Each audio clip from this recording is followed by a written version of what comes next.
Every political party of this country is committed to ensure POK, which is a part of India, returns to India. उनके foreign minister ने भी recently statement भी दिया, वो कहते हैं कि हम पीओके को जल्दी अपना हिस्सा बनाएंगे। कल पाकिस्तान ऑक्यूपाइड कश्मीर में हुआ हंगामा, वहां के लोग जो अपनी ही सरकार के खिलाफ, अपनी ही आर्मी के खिलाफ कर चुके हैं बगावत। पूरे पीओके गिलगित बल्तिस्तान में प्रोटेस्ट जोरदार तरीके से चल रहे हैं। कल ये सारे प्रोटेस्ट पूरा दिन चलते रहे और जो पाकिस्तान ऑक्यूपाइड कश्मीर के लोग हैं, जो गिलगित बाल्टिस्तान के लोग हैं, वो खड़े हो गए। कोई फौज भेजने की जरूरत नहीं है पीओके के अंदर, वो लोग खड़े हो गए। वो कहते हैं यार हमें भारत का हिस्सा बनना है, ये जमीन के साथ हम भारत में शामिल होना चाहते हैं। जिसके बाद पूरे पीओजेके में दफा 144 लगा दी गई है। उसके रिएक्शन में अवामी एक्शन कमेटी ने कहा है कि हमने जो 11 मई को हमने करनी थी लॉन्ग मार्च और स्ट्राइक, वो अब आज रात 12 बजे से शुरू होगी, यानी 10 तारीख से। हम कश्मीर इशू को छोड़कर आजकल हम कहते हैं हमें थोड़ा सा कर्जा दे दो, हमने गवर्नमेंट चलानी है। असल में हम कश्मीर इशू तो हम हमारा जो स्टेटमेंट है, हम बाहर जाते कश्मीर इशू, जो ग्राउंड रियलिटीज़ हैं हम मांग नहीं चाहते हैं। बात तो सही है। हमारा स्टांस इतना वीक हो चुका है कि पहले वो अपने इंडिया को बस ऑक्युपाइड कह रहे थे कि वो कहते हैं कि वो हमारा भी कवर हो गया, अब हमारी तरफ ही आने लगे हैं। ठीक हो गया। मेन तो मसला ये कि हमारी साइड से वीक होने लग गया है। लड़ाई बहुत सख्त हो गई है और क्रैकडाउन बहुत सख्त। ऐसे में पाकिस्तान जो कश्मीरियों की आज़ादी की बात करता है, उसने अपने कब्ज़े में जो कश्मीरी आए हुए हैं, इनका क्या हाल क्या हुआ है, ये दुनिया को पता चलना चाहिए। अब कश्मीरी कह रहे हैं कि यार हमें पाकिस्तान से आज़ादी चाहिए, हमें पाकिस्तान से आज़ादी चाहिए। नमस्कार, जय हिंद दोस्तों। कुछ ही दिन पहले भारत के विदेशी मंत्री एस जयशंकर ने कहा था कि पीओके भारत का हिस्सा है, जिसको लेकर अब बर्बादी के पताल लोक में दस्ते पाकिस्तान की बेचैनी अब और बढ़ गई है। वहां के हुक्मरानों की नींद उड़ने वाली है, क्योंकि पीओके यानी पाकिस्तान के कब्जे वाले कश्मीर आजादी की हुंकार भर रहा है। पाकिस्तानी पीओके को अपना बताकर दुनिया को लगातार गुमराह करता रहा है, लेकिन अब इस्लामिक मुल्कों ने पाकिस्तान के दावे को खारिज कर दिया है। यूएई ने तो इस बात पर मोहर लगा दी है कि पीओके भारत का अभिन्न अंग है। जम्मू कश्मीर अब विकास के रास्ते पर तेजी से दौड़ने लगा है।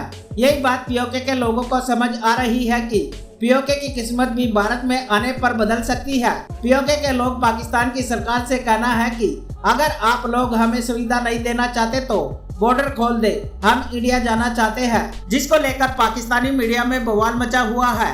तो आइए दोस्तों, इसी पर आगे पाकिस्तानी मीडिया का रिएक्शन देखते हैं।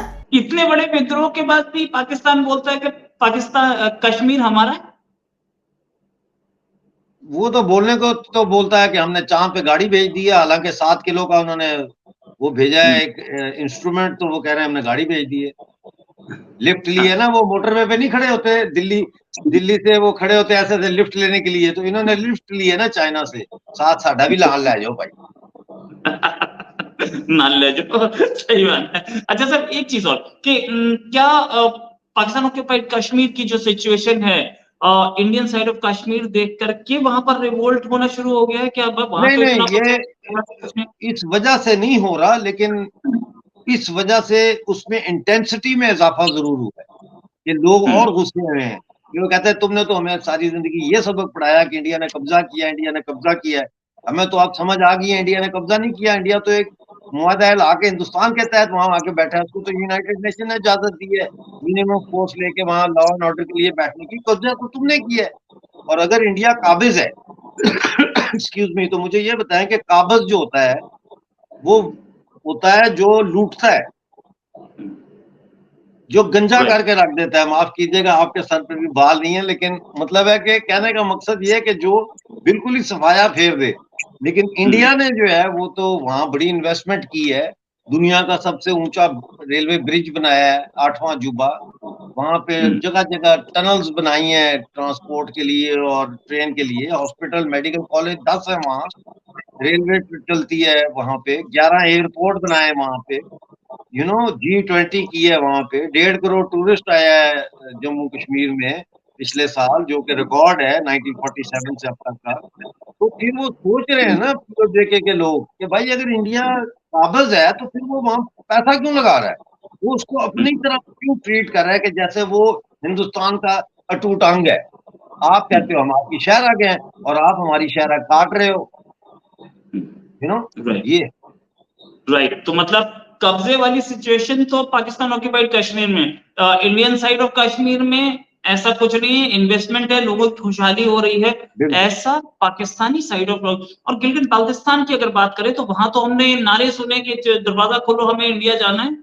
वो तो नारे देखे हैं, पीओजेके में भी लगते हैं कि तजारती रास्ते खोलो, सफरी रास्ते खोलो। वहां पे जो नारा लगना शुरू हो गया वो है स्कर्दू कारगिल खोल दो, टूटे रिश्ते जोड़ दो। वो ज्यादा अच्छा। खतरनाक है पाकिस्तान के लिए कि वो कह रहे हैं हमारा रिश्ता है इंडियन गिलगित बल्तिस्तान के साथ, यानी लद्दाख के साथ। पीओजेके वाले ये नहीं कह रहे कि तजारती रास्ते खोल दो, टूटे रिश्ते जोड़ दो। वो सिर्फ ये कह रहे हैं तजारती रास्ते खोल दो, रियासत की वहदत बहाल करो, इस तरह की बातें करते हैं। अभी आहिस्ता आहिस्ता वो आ जाएंगे इस नुक्ते पे कि पाकिस्तानी कब्जे वाले जम्मू कश्मीर को भारतीय यूनियन टेरिटरी जम्मू कश्मीर के साथ मिलकर पूरी रियासत को इकट्ठा किया जाए, क्योंकि ये काम इंडिया ही कर सकता है और कोई नहीं कर सकता। देखे ना, अगर पूरी रियासत को पाकिस्तान से आजाद करा लिया जाए और इकट्ठा कर दिया जाए, और जैसे मोदी जी ने कहा इलेक्शन के सितंबर में इलेक्शन होंगे, इलेक्शन के बाद जम्मू कश्मीर का रियासती स्टेटस बहाल हो जाएगा, अमित शाह जी ने कहा है। तो जब वो बहाल हो जाता है और इधर से ये पाकिस्तानी कश्मीर और गिलगित बल्तिस्तान भी जुड़ जाते हैं जम्मू कश्मीर और लद्दाख के साथ, तो रियासत तो आ गई ना, स्टेट तो बहाल हो गई। अब मसला रह जाता है कि स्टेट का इंडिया के साथ जो मुआहदा है वो क्या है और उसकी नोयत क्या है। उसके लिए डेमोक्रेटिक प्रोसेस मौजूद है, आपका सुप्रीम कोर्ट्स मौजूद हैं जहाँ पे आप अच्छे वकील हायर करके तो लेकिन उनके फॉरेन मिनिस्टर ने भी स्टेटमेंट दी है कि भाई वो आर्टिकल 370 हटा के हमने वो वाला तो बिल्कुल क्लियर है, अब हम पाकिस्तान साइड कश्मीर लेंगे, जल्द लेंगे। दरअसल अब वही है ना कि हमारा स्टांस इतना वीक हो चुका है कि पहले वो अपने इंडिया को बस ऑक्युपाइड कह रहे थे कि वो कहते हैं कि वो हमारा भी कवर हो गया, अब हमारी तरफ ही आने लगे हैं। ठीक हो गया। मेन तो मसला ये है कि हमारी साइड से वीक होने लग गया है। बाकी पॉलिटिशियन का अपना मसला है, लेकिन मैं यही समझता हूँ कि कश्मीर का यही है कि पाकिस्तान वाला और उसका आजाद करके उन्हें एक न्यूट्रल रियासत यानी पाकिस्तान से भी वो करते हैं और उधर से भी करते हैं, उधर भी कर दिया जाए, उनका बुनियादी हक है, जमहूरी हक है, उनको ठीक है। लेकिन अगर let's suppose development, let's suppose education की, इंफ्रास्ट्रक्चर की बात करें तो क्या लगता है हम लोग उस तरीके से राइट्स पूरे उन्हें उनके हक दे रहे हैं जैसे देने चाहिए? जैसे हम कहते हैं कि भाई कश्मीर हमारी शारक है, कश्मीर पाकिस्तान के मतलब बहुत ज्यादा पाकिस्तानियों को मोहब्बत है कश्मीर से, क्या वो मोहब्बत नजर आती है? ये आप अपनी ओपिनियन बताइए। मैं अपनी ओपिनियन दूं तो मैं कश्मीर से 2 दफा होके आया हूँ, लेकिन उनके लोगों का जो आप देखें ना मुकामी लेवल पर जो सिचुएशन है वो यही ग्राउंड रियलिटी है कि वो खुद चाहते हैं कि हमें एक न्यूट्रल अलग कर दिया जाए, न्यूट्रल रियासत दी जाए। वो इंडिया के साथ भी नहीं चाहते, पाकिस्तान के कुछ ऐसे हालात नहीं है, हम मुकामी लोगों को वो नहीं मिल रहे राइट्स जो हमें चाहिए, एजुकेशन नहीं मिल रही, वो प्रॉपर इंफ्रास्ट्रक्चर नहीं मिल रहा। बाकी हम फिर क्या कह सकते हैं, उनको क्या मिलेगा? तो मेरे ख्याल से ठीक है। और हाँ, क्या अपने पाँव पे पाकिस्तान खुद को खड़ा नहीं हुआ तो और हम दूसरों को बेसिक राइट कब से देना शुरू हो गया? अभी जो लोग देख रहे हैं उन्हें भी बताता चलूं और जो लोग खड़े हैं उन्हें भी बताता चलूं कि इस टाइम पाकिस्तान में एजुकेशनल इमरजेंसी लगी है। मतलब 1 मिलियन से ज्यादा बच्चे जो उनसे हैं जो स्कूल नहीं जा पा रहे, स्कूल से बाहर हैं।